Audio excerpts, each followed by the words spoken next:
Բարև ձեզ հարգելի քաղաքացիներ, բարև ձեզ սիրելի ընկերներ, որոշեցի ավտոլայվի ռեժիմով ձեզ հետ շփվել, քանի դեռ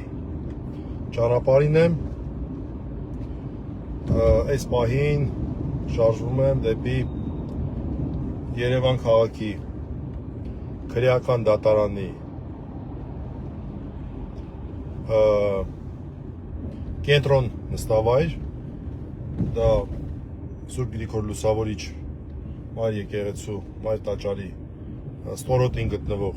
եկեղեցին է, որտեղ այս պահին քննվում է խղճի բանտարկյալ, քաղաքական բանտարկյալ, այն իմաստով, որ ճիշտ է պետք հասկանալ, մեր 4 գերված սրբազաններից մեկի երաշտորտեր, մկրտիչ, եպիսկոպոս Պրոշյանի կալանքը երկարացնելու միջնորդություն։ Այս պահին միջնորդությունը քննվում է, որոշ քաղաքացիներ են հավաքված, անգամ չգիտեմ հրապարակային եղել է դրա մասին թե ոչ, բայց ինքս ցանկանում եմ գնալ, հատկապես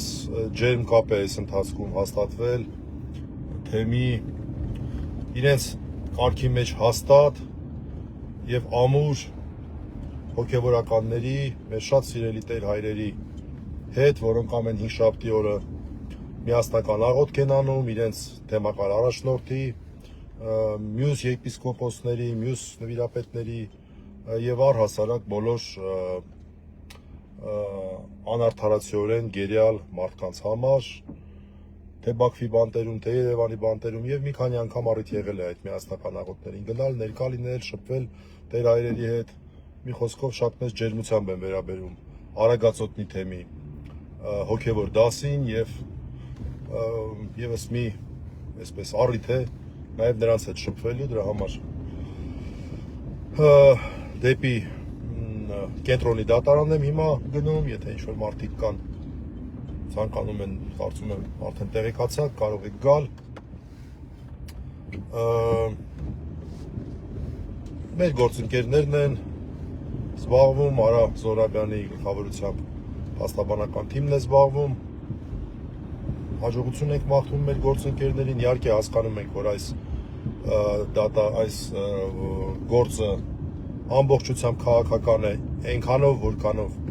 մաս է կազմում Նիկոլ Փաշինյանի կողմից մայր աթոռը զավթելու քաղաքական նպատակի եւ ակնկալիքների մասին շատ չեմ ուզում խոսել, բոլորս էլ հասկանում ենք ինչպիսի վիճակ է, բայց հուսանք, որ գուցե ինչ-որ մի դրական որոշում գոնե այս պարագայում մենք ունենանք։ Այսօրը շատ հագեցած էր եւ հատուկ ուզում եմ նշել, որպես դրական լուր, Եվրոպայի խորհրդի լրագրողների անվտանգության հարթակի հայտարարությունը իմ նեմնիմի տղաների գործով շատ հստակ շեշտադրումներով հայտարարություններ, որտեղ որ բացատրություններ է պահանջում Հայաստանի իշխանություններից, բացատրություններ, որոնք որ եթե անկեղծ տան, ապա պետք է խոստովանեն իրենց խայտառակ միջամտությունը խոսքի ազատության նկատմամբ, խայտառակ միջամտությունը տղաների ազատության իրավունքի նկատմամբ, չգիտեմ, լավ է, որ միջազգային հարթակները, ինչպես նախորդ անգամ անցյալ տարի տղաների բռնելուց, հիմա էլ են խոսում եւ դա այն բանի շնորհիվ է, որ մեր գործընկերները շատ ակտիվորեն դա ուրեմն ներկայացնում են միջազգային հարթակներով, այս պարագայում հատուկ ուզում եմ նշել Հայաստանի ժուրնալիստների միության դերը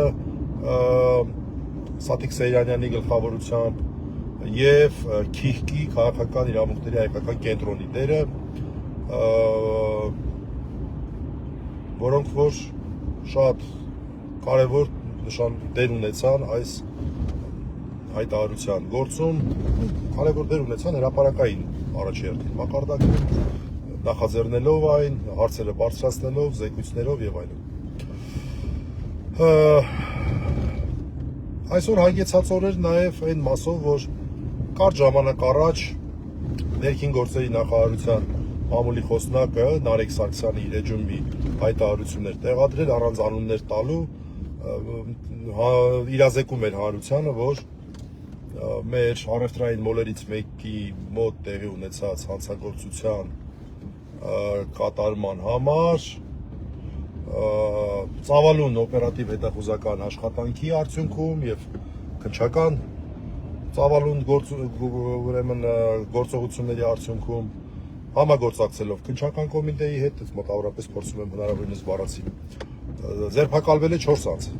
եւ բազմաթիվ այսպես գրառուն մեսիջներ ստացա, զանգեր, արդյոք խոսքը վերաբերում է Միհրան Հակոբյանի վերաբերյալ գործին։ Հարգելի քաղաքացիներ, երկու բան ունեմ ասելու։ Առաջին, մենք պաշտոնապես չենք իրազեկվել ոչ քննչական կոմիտեից, ոչ բնականաբար ոստիկանությունից, որ խոսքը վերաբերում է հենց Միհրան Հակոբյանի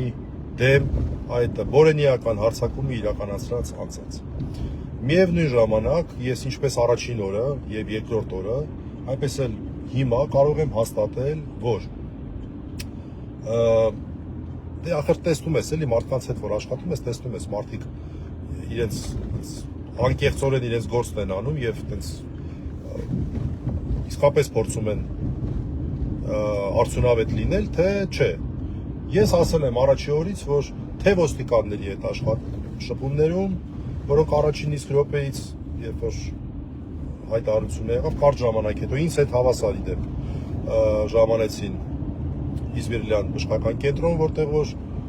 բուժօգնություն էր ստանում Միհրանը, թե քննիչների հետ, սկզբից մեկ քննիչ էր, հետո քննչական խումբ ձևավորեցին, թե քննիչների հետ մեր շփումներում, այսինքն քննչական գործողություններ, մի քանի որոնց մասնակցել ենք, թե նաև քննչական գործողությունների բովանդակության մասով, որոնց մասին նպատակարար չեմ համարում խոսել, բայց հասկանալի էր, որ աշխատանք կա արդյունքում, այսինքն հարցադրումները եւ այլն, հասկանալի էր, որ աշխատանք կա, հասկանալի է, որ արդեն իսկ կատարված աշխատանք կա եւ հետագա գործունեություն կա եւ ես անկեղծ ասած կարծում եմ, որ այո, իդենտիֆիկացնող տվյալները բավարար են, որպեսզի մենք ենթադրենք, որ խոսքը վերաբերում է հենց Միհրան Հակոբյանի նկատմամբ հարձակում իրականացրած անձանց ձերբակալմանը։ 4 անձի մասին էր խոսքը, մենք նշում ենք, որ մինիմում 3-ի մասին է խոսքը, ամեն դեպքում ես այդպիսի ենթադրություն եմ անում եւ չեմ զարմանում, որտեղ իսկապես այդ աշխատանքը կատարվում է։ Թե ինչ կլինի հետագայում, պարզ կլինի, այսինքն այստեղ կարող են առաջի հերթին առաջանալու է պատվիրատուների բացահայտման հարց, մոտիվների, շարժառիթների բացահայտման հարց եւ այլն, քրեաիրավական որակման հարց կարող է առաջանալ, բայց կարծեք թե առաջին օրերի իմ տպավորությունը ուրախ եմ, որ ճիշտ էր, որ մարդիկ իսկապես աշխատում էին, իսկ զգացում էր, որ ինչ-որ բան չկա, էլի, որ ինչ-որ մեկը իրանց ասի, այսենց նայեք, բայց այնպես մի նայեք, դա չկար։ Երևում էր, որ մարդիկ իսկաբու լավ է, էլի, ես մենակ իմ աշխատանքի մասով ասեմ, ինչ եմ, ես շնորհակալ Աստծուց առաջի հերթին, չգիտեմ, շատ ուրախ եմ, որ ես զբաղվում եմ մի գործով, որը որ համարում եմ արդյունավետ։ Հիմա կարող է ինչ-որ 10-ից 9 դեպքում չկարողանամ ինչ-որ, բայց 10-ից մի գործով հոմեկի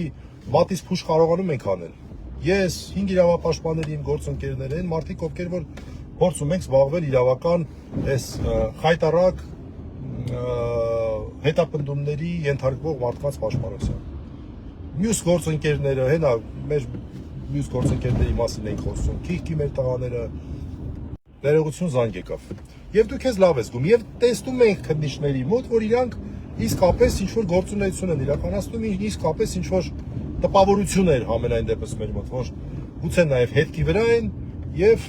ինչ-որ զարմանալի չի իմ համար, որ կարող է այս մարդկանց այդ սրիկաներին, ովքեր այդ խայտարակություն, այդ բորենիական հարձակումը կատարել են, ձերբակալել։ Նորից ասեմ, հաջորդ փուլում արդեն գալու է այն հարցը, թե ինչի է դա արվել եւ այլն։ Այս ընթացքում շատ շահարկումներ եմ ես լսում եւ ես իսկապես մեծ ակնկալիք ունեմ, որ այդ շահարկումներին, այս ամեն ինչը կնպաստի նաեւ այդ շահարկումների ավարտմանը, ինչ որ, չգիտեմ,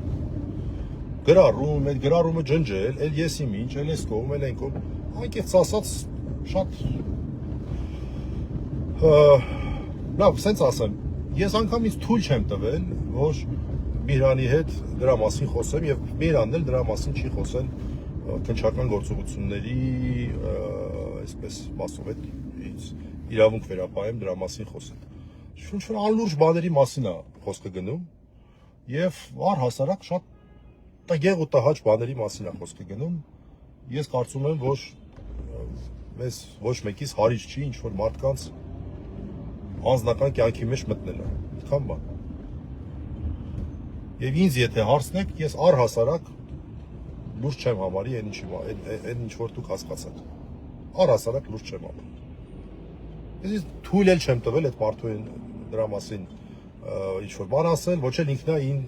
իրան թույլ տվել դրա մասին իմ հետ խոսել։ Մարդը քաղաքական քննադատությամբ է զբաղվում եւ այդ քաղաքական քննադատությունից բացի ուրիշ պատճառ մեկ չեք տեսնում։ Եթե ճիշտ է իմ ենթադրությունը, որ իսկապես խոսքը վերաբերում է հենց այս մարդկանց, ովքեր որ հարձակումն են իրականացրել, Նարեկ Սարգսյանի ներքին գործերի նախարարության